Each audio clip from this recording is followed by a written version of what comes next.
السلام عليكم. اليوم بسوي برياني دجاج تكة مع المشروم. نتبع التعليمات والطريقة، وهذه المقادير. راح نضيف البصل مع الزيت ويتم التحريك لين يعطينا اللون الكرمل. راح اضيف الفلفل الحار او الفلفل البارد حسب الرغبة.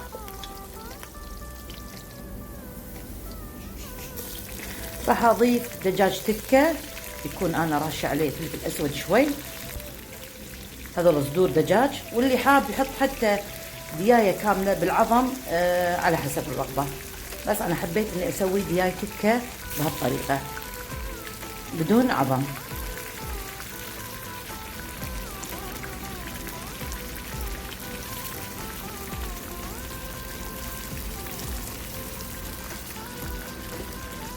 راح اضيف الكزبرة الناشفة، انا محمرة شوي كزبرة ناشفة. راح اضيف بهار دجاج مسالة، شوية كركم، نحرك شوي. البصل انا حابته بهاللون، ما احب البصل لونه ابيض، يكون يعطي طعم اكثر من اللون الابيض. زنجبيل فريش، شوية ملح، نحرك التكة.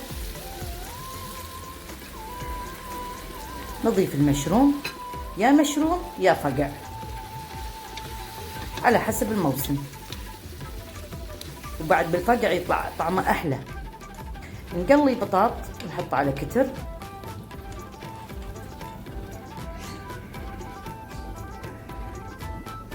نجهز الزعفران والبازاليا والجزر. راح اضيف قلاص من اللبن او علبة روب، ويتم التحريك لين شوي يتشرب. شوية كزبرة مفرومة على حسب الرغبة، اللي حاب يحط، ما يبي لا يحط، او بداله بقدونس، بس تدرون الكزبرة تعطي طعم. راح اشيل الحميسة هذه كلها واخلي باقي الحميسة الصوص.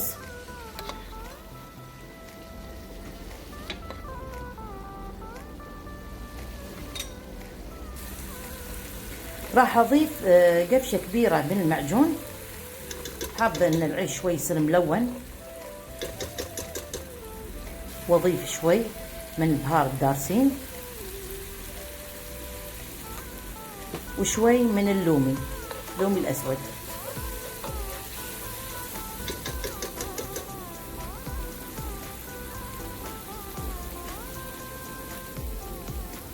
انطر شوي ينشف، وراح اضيف العيش المغسول صار له ساعة، فوقه بشر الجزر والبازاليا.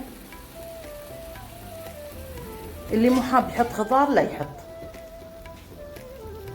واحط عليه ماي مغلي فوق العيش بالضبط، ما راح ازيد بزيادة لان بكبس البرياني.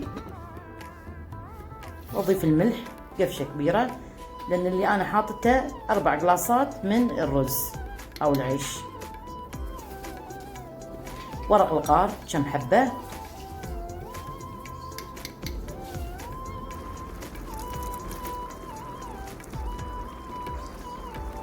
راح اضيف الحميسة فوق العيش يكون قاعد ينشف معاي من الماي.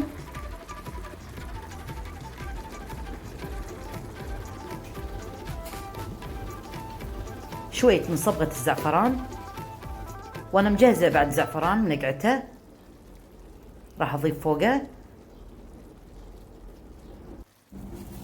اضيف مكعبات بطاط مقلي من قبل، وراح اغطي الجدر كذي خالصين. وهذا اللي عندنا البرياني نثري وحلو ولذيذ، مع شوية دقوس وشوية معبوج، ولا أحلى. هذا طبقنا اليوم، دياي تكة مع المشروم.